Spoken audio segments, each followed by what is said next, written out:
Do you know what the Multiple Listing Service, MLS, is and how it works?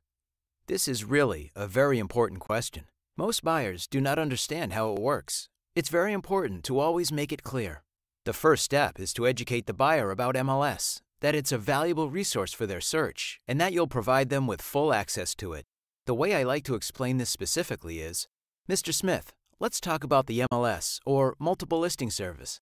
I've given you access to the entire database of properties through my property finder. Now, we've set you up and we'll adjust it today in the buyer's meeting. So it's important for you to understand that every property for sale is in this database. I always explain that as the professional, I can show them everything currently on the market through this system. Clients need to understand it includes every property for sale and that you provide them with direct access to that information as well as cover a full area of listings. Often, clients will go online to search for properties, not realizing that these sites are not 100% accurate.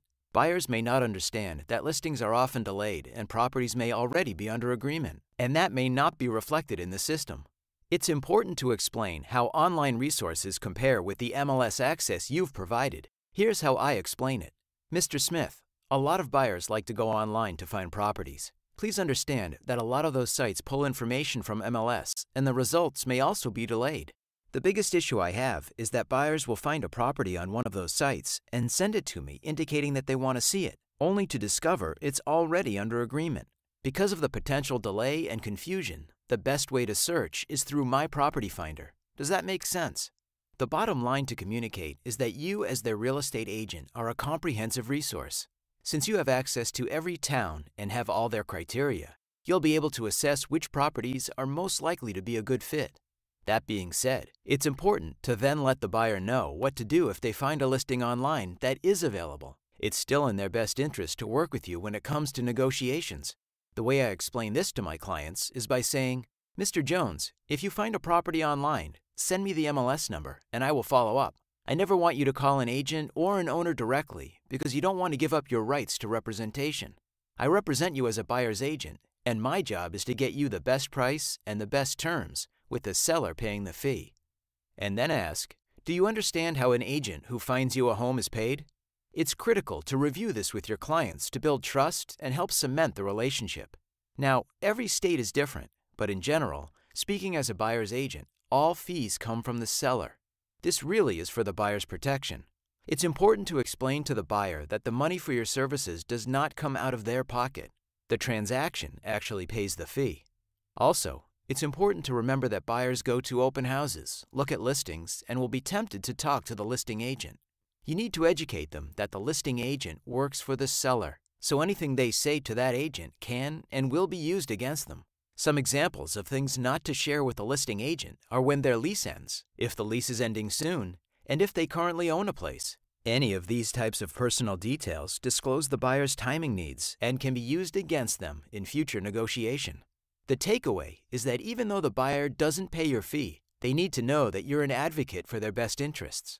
I like to first explain my role in the process by saying, so, as your buyer's agent, it's my job to represent you and negotiate on your behalf. That's really what you're hiring, a professional negotiator. My job is to get you the lowest price and the best terms, to negotiate on your behalf, to guide you, give you the good news and sometimes the bad news. My job is to tell you when things are going to get bumpy, but it's also my job to get you safely through it. Next, explain to the client that even though the seller pays the fee, you have a responsibility to look after the buyer's best interests. This can be done by saying, now, please understand because I'm a buyer's agent, I do take away some liability on behalf of the seller. If I say to you, for example, that a property has a 2-car garage and it doesn't, well, that's on me, not the seller. Some buyers may have personal experience with the old way of selling real estate or have heard stories from others. They may think that all agents still work for the seller. Just in case this comes up, it can be addressed by saying, in the old days, when everyone worked for the seller, there was what's called vicarious liability, where the co-broke agents, who were actually seller's agents, would say things for which the seller was responsible. That was really kind of silly because we would be driving around in a car working with buyers while actually representing the seller's interests. That's why buyer agency is so important, because we are working together. We are establishing a relationship, and my job is to keep you safe through this transaction.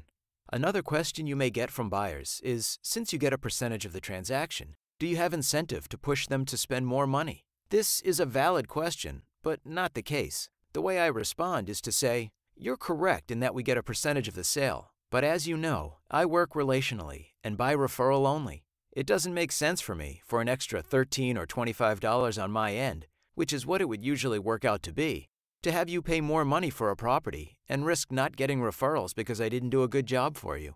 Unfortunately, that is how real estate works in terms of how I'm compensated. But my job is to help you get the best price and the best terms. I think if you ask the referral source, they'll tell you I'm a very good negotiator, and I work hard to get my clients the best price. The bottom line is that the money I could make by having you spend more pales in comparison to the cost of losing referrals from you by not doing what's in your best interest. Does that make sense?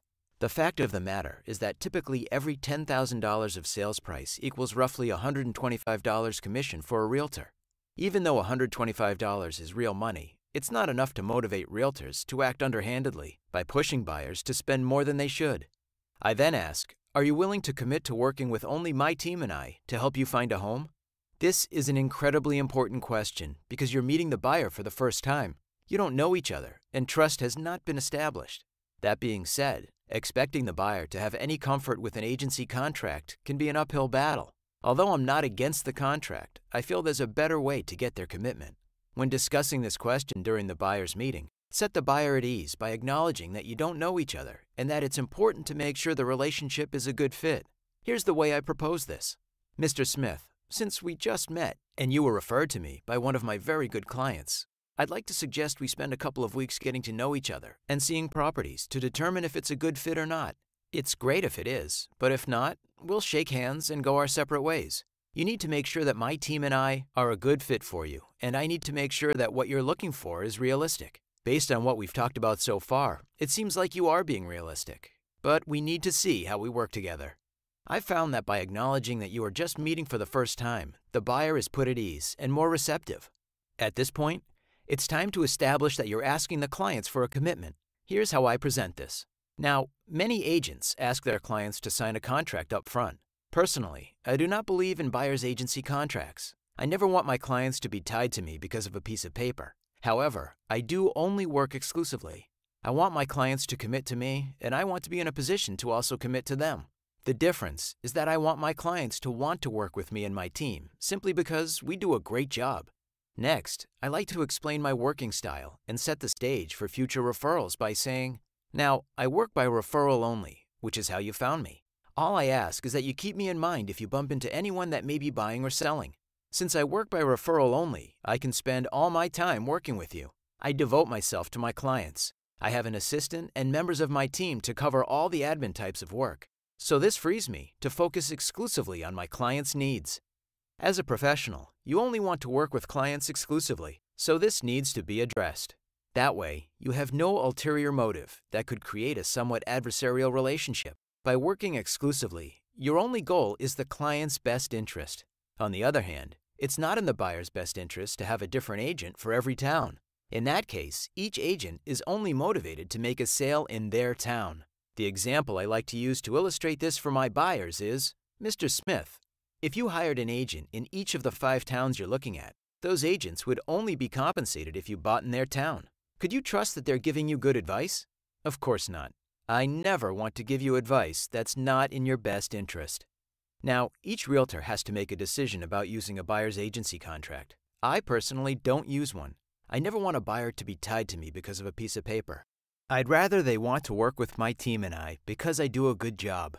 Now, if I were to use a buyer agency contract, here's how I would introduce it. Mr. Smith, let's go out for a couple of weeks and see if we're a good fit for each other. If we are, then I'll have you sign my buyer agency agreement. Is that fair? It's tough to find a client worth working with that doesn't find this commitment fair. After establishing the ground rules of the relationship and setting the stage for referrals, it's important to check in with the client by asking, do you have any questions about this? To confirm that everyone is on the same page and ready to move forward. Moving on, questions in the next section touch upon financing. The financing questions we're about to review will be addressed by the lender. It's their area of expertise. But in Core 7, I feel it's very professional for realtors to cover these. We definitely want to avoid stepping on the lender's toes and make it clear to the buyer that the lender is the expert. The goal, rather, is to get an idea where things stand and to begin the financing conversation. If any one of these questions are over your head, just defer to the lender to review them. In addition, many questions in the buyer's questionnaire may need to be re-asked in the buyer meeting. The client is not expecting these calls from the real estate agent. How much money do you have available for a down payment? During the buyer's meeting, I refer to this question when I use the mortgage calculator to help buyers figure out what they can afford to spend. Again, I make it clear to my buyers that I am not a lender and not in a position to advise them on financing specifics, but meeting with my lender consistently gives me a better understanding of the topic, so I'm able to give them a starting point. As we discussed earlier, some agents prefer not to get involved with the mortgage side. I feel realtors should be able to give an overview and speak intelligently about the mortgage, as long as it doesn't step on the lender's toes. Where is the down payment coming from? Now, possible answers you'll see here are parents, savings, etc. You'll also find out here if the money is in the client's possession. All of these answers give you reasons to stress their meeting with your lender